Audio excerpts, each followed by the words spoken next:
Hello everyone, welcome to my channel H D Orion. हम पढ़ रहे हैं accountancy for class 12 T S. Grewal की टेक्स्ट बुक से 2024 edition volume 1 accounting for partnership firms chapter 4 admission of a partner. और इस video में हम पढ़ेंगे questions related to preparation of revaluation account, partners capital accounts and balance sheet. Now let us see question number 62. Rajesh and Ravi are partners sharing profits in the ratio of 3:2. Their balance sheet as at 31st March 2024 stood as creditors rupees 38,500, outstanding rent rupees 4,000, capitals Rajesh 29,000, Ravi 15,000.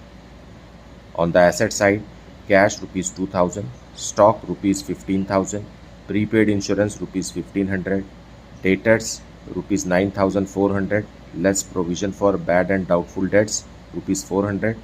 In the outer column it is 9,000. Machinery rupees 19,000, building rupees 35,000 and furniture rupees 5,000. अब आगे question में लिखा हुआ है Raman is admitted as a new partner introducing a capital of rupees 16,000.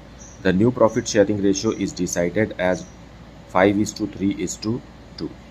Raman is unable to bring in any cash for goodwill, so it is decided to value the goodwill on the basis of Raman's share of profits and the capital contributed by him. इसका मतलब है कि hidden goodwill calculate करना है, क्योंकि hidden goodwill ही नए partner के capital और प्रॉफिट शेयरिंग रेशियो पर निकलता है। Following revaluations were made: stock to decrease by 5%, provision for doubtful debts is to be rupees 500, furniture to decrease by 10% and building is valued at rupees 40,000. देखिए building यहाँ कितने का है, 35,000 का। 5,000 से बिल्डिंग की वैल्यू बढ़ रही। Show necessary ledger accounts and balance sheet of the new firm. Late us see the solution. So ledger accounts में पहले हम रिवैल्यूएशन अकाउंट बना रहे हैं। पॉइंट ए में लिखा है स्टॉक डिक्रीज़ हो रहा है, सो हमें पता है कि डिक्रीज़ इन एसेट को हमें डेबिट में लिखना है। सो टू स्टॉक 5% डिक्रीज़ हो रहा है। 15,000 का 5% होगा rupees 750। Then provision for doubtful debts के बारे में लिखा है कि उसे 500 बनाना है, जबकि 400 का पहले से ही बैलेंस शीट में है। देखिए 400 का पहले से ही है, सो हमें two provision for bad and doubtful debts कैसे बनाना पड़ेगा? 500 का बनाना है, जिसमें से 400 पहले से है, मतलब 100 रुपीज़ का और उसमें इंक्रीज़ करना है। देन फर्नीचर को डिक्रीज़ करना है, सो टू फर्नीचर 10%, सो 5,000 का 10% 500 रुपीज़। और बिल्डिंग इंक्रीज़ हो रही है, सो देखिए यहाँ इंक्रीज़ इन लायबिलिटीज़ को इधर लिखते हैं, उसी तरीके से बिल्डिंग जो कि एक एसेट है 10%, नॉट 10%, 35,000 से 40,000 हो गया, मतलब 5,000 रुपीज़ का इंक्रीज़ है, दैट मच ओनली।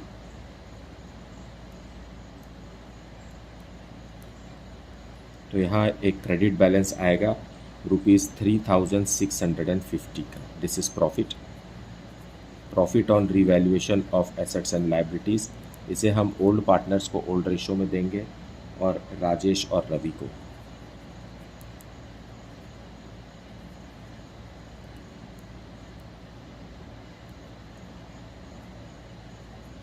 $2,190 and $1,460।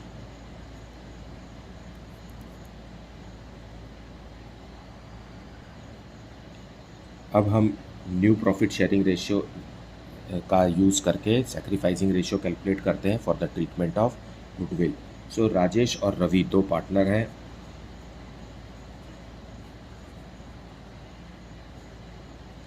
इनका रेशियो 3:2 है और Rajesh is to Ravi is to new partner Raman is equal to 5:3:2। अब देखिए ओल्ड पार्टनर्स का रेशियो चेंज हो गया है, सिर्फ 2 ही पार्टनर है ओल्ड, इन दोनों का देखिए चेंज हो गया, तो हम सैक्रिफाइसिंग रेशियो कैलकुलेट करते हैं, which is old ratio minus new ratio. So for Rajesh 3/5 minus 5/10. Fine. LCM will be 10. 6 minus 5 that is equal to 1/10. मतलब राजेश ने अपने हिस्से में से टोटल प्रॉफिट का 1/10 सेक्रीफाइस कर दिया ताकि रमन को मिल सके. और Ravi 2/5 minus 3/10. 4 minus 3 that is equal to 1/10. So sacrificing ratio क्या आ गया, 1:1 आ गया, क्योंकि दोनों का डिनोमिनेटर 10 है, कॉमन है, इसलिए न्यूमरेटर्स को हम रेशियो ले सकते हैं. और ट्रीटमेंट ऑफ गुडविल यहाँ 1:1 से ही करना है. अब हमें गुडविल कैलकुलेट करना है जो कि हिडन गुडविल है. फाइन. सो हिडन गुडविल कैलकुलेट करेंगे.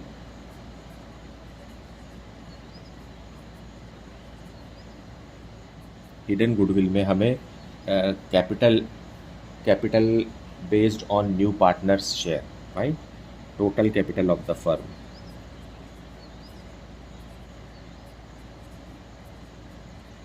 based on Raman's share, Raman's profit sharing ratio.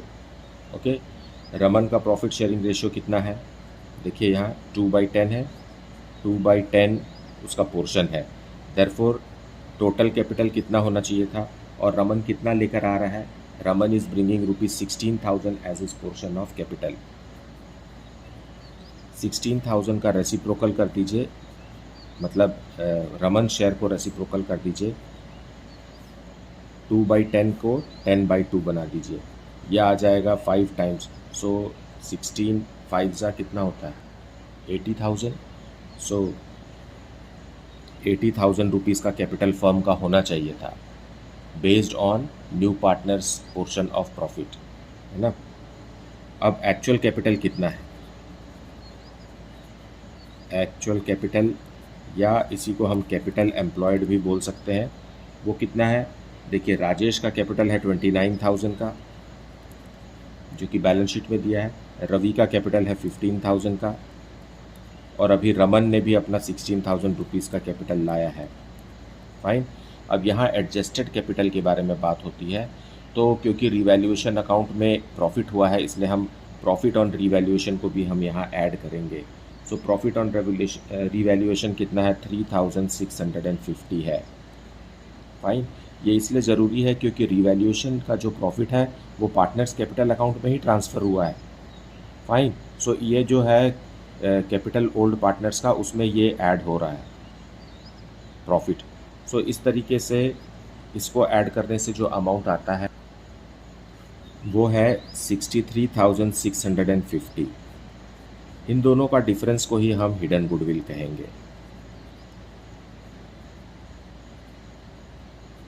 Goodwill के चैप्टर में हमने इसको और भी अच्छे से बहुत ही डिटेल में डिस्कस किया है. If you want a better understanding of the topic then you can refer to the previous videos, but concept यही है. फाइन. इनको माइनस कीजिए, अमाउंट आएगा ₹16,350. और रमन का पोर्शन कितना होगा, Raman share of goodwill is equal to 16,350, that is the firm's goodwill, firm का गुडविल है. रमन का हिस्सा है 2/10 और रमन को लाना है ₹3,270, जिसे हम ओल्ड पार्टनर्स को या सेक्रीफाइसिंग पार्टनर्स को उनके सेक्रीफाइसिंग रेशियो में देंगे. और सेक्रीफाइसिंग रेशियो क्या है, 1:1. सो 1:1 में इसे दे दीजिए. सो दोनों पार्टनर को कितना रहेगा, यहाँ ही लिख देता हूँ मैं, 3,270 को हम देंगे राजेश को और रवि को, आधा आधा 1:1 में. So how much is the amount, amount is ₹1,635. Fine. So this will be the treatment of goodwill. अब हम बनाते हैं पार्टनर्स कैपिटल अकाउंट.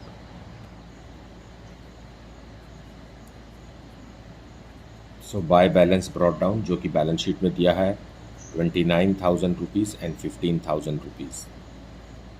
अब रीवैल्यूएशन का प्रॉफिट भी लिख दीजिए, बाय रीवैल्यूएशन।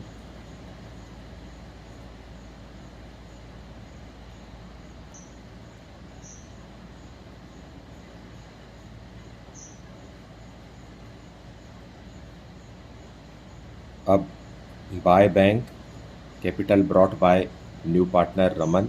रमन कितना कैपिटल लेकर के आ रहा है? ₹16,000, सो 16,000 रुपीज़। और अब ट्रीटमेंट ऑफ गुडविल के लिए बाय प्रीमियम फॉर गुडविल।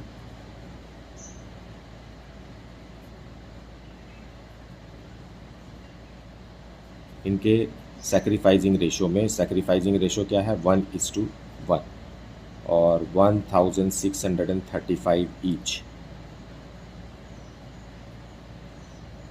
बस अब और कुछ भी नहीं है, बस ग्रैंड टोटल कीजिए और बैलेंसिंग अमाउंट निकालिए।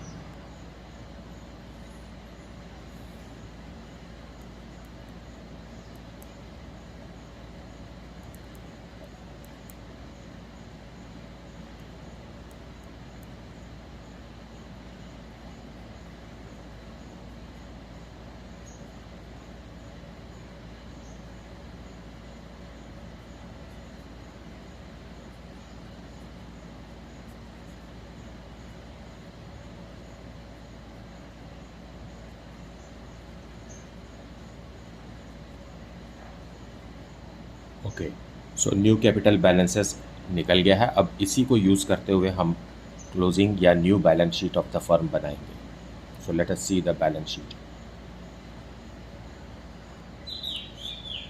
सो सबसे पहले कैपिटल्स लिख लेते हैं।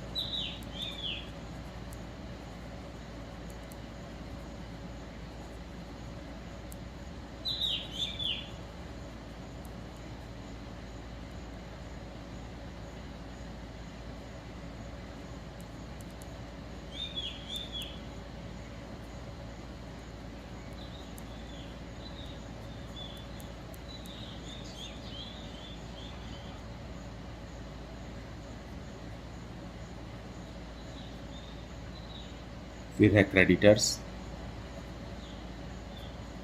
No change in the value of creditors 38,500।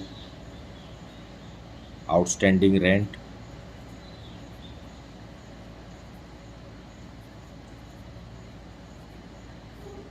₹4,000। अब एसेट्स में आ जाइए, कैश एंड बैंक एक साथ लिख देते हैं। देखिए कैश में पहले से ही 2,000 रुपीज़ था और नए पार्टनर ने 16,000 रुपीज़ का कैपिटल लेकर आया और प्रीमियम फॉर गुडविल भी लेकर आया 3,270।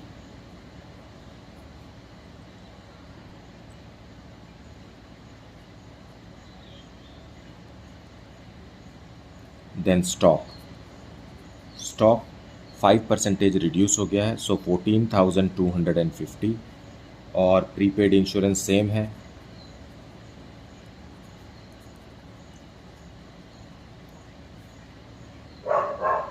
₹1,500 का। देन है डेटर्स 9,400 का है और उसमें हमने provision for bad and doubtful dates बनाया है ₹500 का, सो it is 8,900 now. Machinery ₹19,000।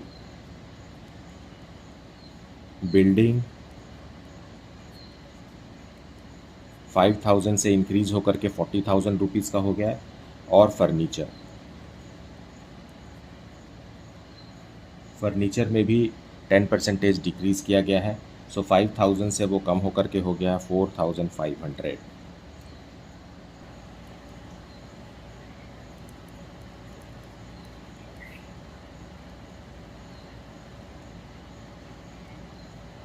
So this is the solution for the question. So let us see question number 63. On 31st March 2019, the balance sheet of A and B, who were sharing profits in the ratio of 3:2, was as follows. Liabilities में है creditors ₹30,000, investment fluctuation fund ₹12,000, general reserve of ₹25,000, capital A rupees 1,60,000 and capital B rupees 1,40,000. Cash at bank rupees 20,000.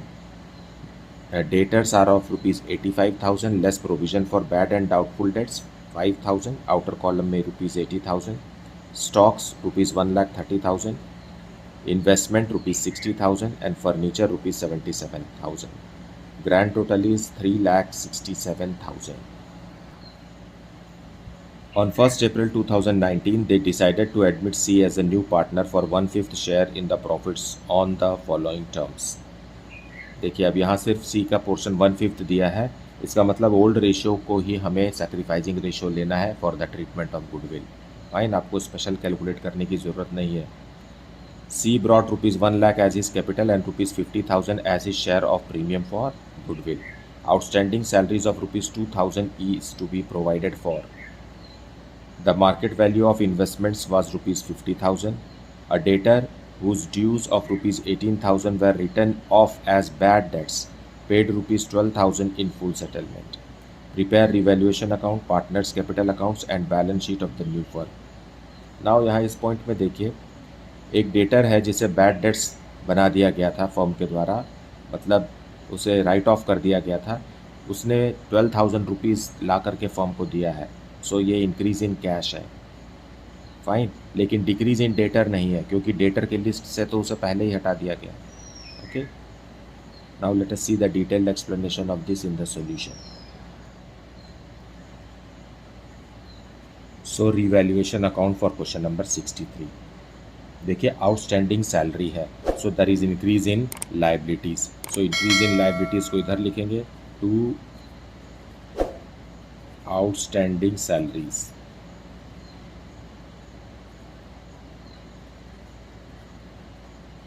Rupees 2,000 का. फिर market value of the investment is rupees 50,000 और book value उसकी 60,000 है.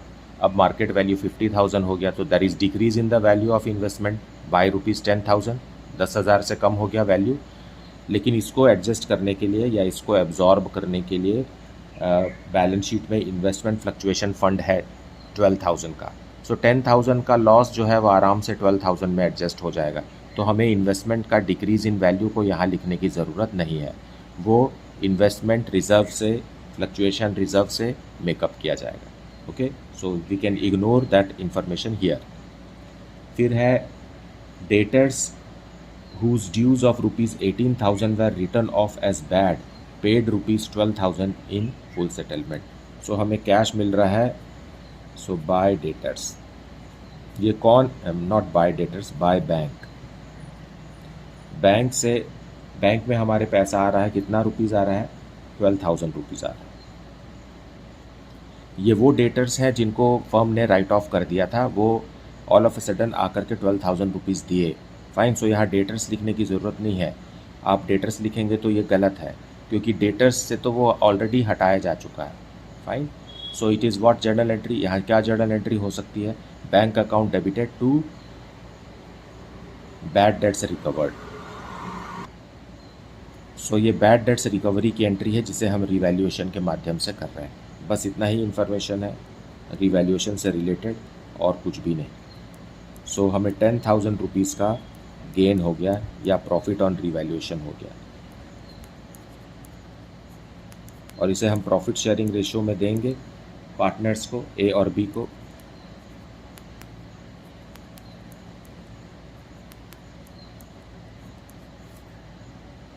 सो इस तरीके से रिवैल्यूएशन अकाउंट बन गया. नाउ पार्टनर्स कैपिटल अकाउंट में बाय बैलेंस ब्रॉट डाउन, जो बैलेंस शीट में दिया हुआ है वही बैलेंस लिखेंगे, rupees 1,60,000 and rupees 1,40,000. Then by revaluation account का प्रॉफिट लिख दीजिए, rupees 6,000 and rupees 4,000. Then balance sheet को स्कैन कीजिए, देखिए लाइबिलिटीज़ में जनरल रिजर्व दिया है. So by general reserve, old ratio में दे दीजिए general reserve 15,000 and 10,000, that is 3:2 old ratio. Then by investment fluctuation reserve, ये भी दीजिए आप ओल्ड रेशियो में 3:2 में। कितना अमाउंट है देखिए, 12,000 का है, नॉट 12,000 या 12,000 का है, जिसमें से 10,000 हम पहले ही यूज़ कर चुके हैं क्योंकि इन्वेस्टमेंट का वैल्यू कम हो गया। अब बचा हुआ 2,000 को हम 3:2 में बांटेंगे। सो it is 1,200 rupees and 800 rupees. New partner को कुछ भी नहीं देना है क्योंकि वो तो आज आ रहा है ना। और ये जो अनडिस्ट्रीब्यूटेड प्रॉफिट्स हैं प्रीवियस ईयर्स के, ये प्रीवियस ईयर्स के प्रॉफिट्स हैं। सो उसमें सी का हक तो कुछ बनता नहीं है। देन न्यू पार्टनर को अभी इंक्लूड कीजिए। ये कैपिटल कितना ला रहा है, ₹1 लाख का। और by premium for goodwill also,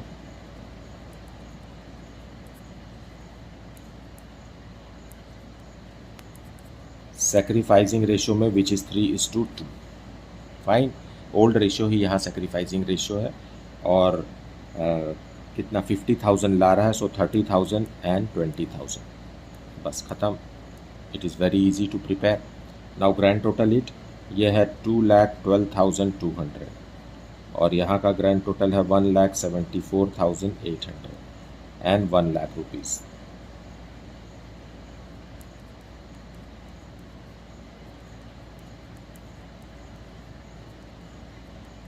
debit में कुछ भी नहीं है, सो यही हमारा क्लोजिंग बैलेंस बनेगा और इसी से हम न्यू बैलेंस शीट बनाएंगे।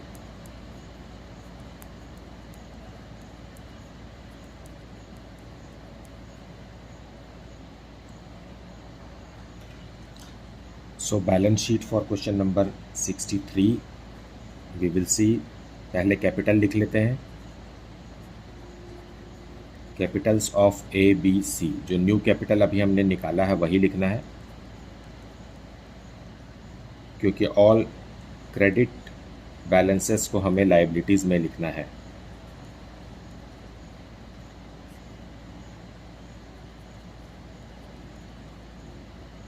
फिर है outstanding salaries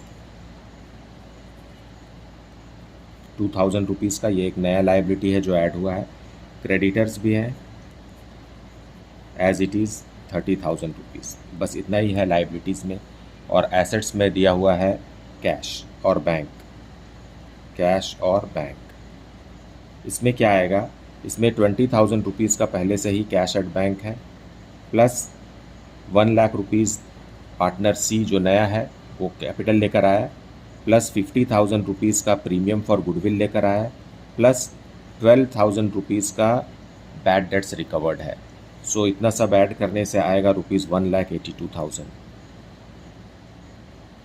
then debtors as it is, debtors 85,000 के हैं, लेकिन हमें डर है कि 5,000 डूब जाएगा, उसके लिए हमने प्रोविज़न फॉर बैड डेट्स बनाया है 5,000 का। सो आउटर कॉलम में 80,000। Then stock as it is ₹1,30,000। Then investments 60,000 के थे, अब रिड्यूस होकर के 50,000 के बच गए। फर्नीचर 77,000 एज इट इज़, जैसे पहले बैलेंस शीट में था अभी भी वही। नाउ ग्रैंड टोटल करेंगे अब इसका 5,19,000 आइदर साइड।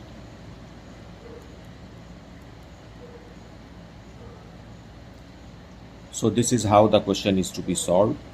मुझे उम्मीद है कि आपने वीडियो को पूरा देखा है, अच्छे से देखा है, एक्सप्लेनेशन को भी अच्छे से सुना है। Please do not skip the explanation part, because बहुत सारे कॉन्सेप्ट होते हैं जो बीच में डिस्कस किए जाते हैं, वो आपको ज़रूर सुनना चाहिए। Please recommend this channel to your friends so that they can also be benefited from this channel. अगर कुछ डाउट है तो उसे आप कमेंट सेक्शन में ज़रूर लिखिए, and do mention in the comment section the city from where you are watching this video. Thank you so much for liking, subscribing and sharing this channel. Thank you so much for watching this video.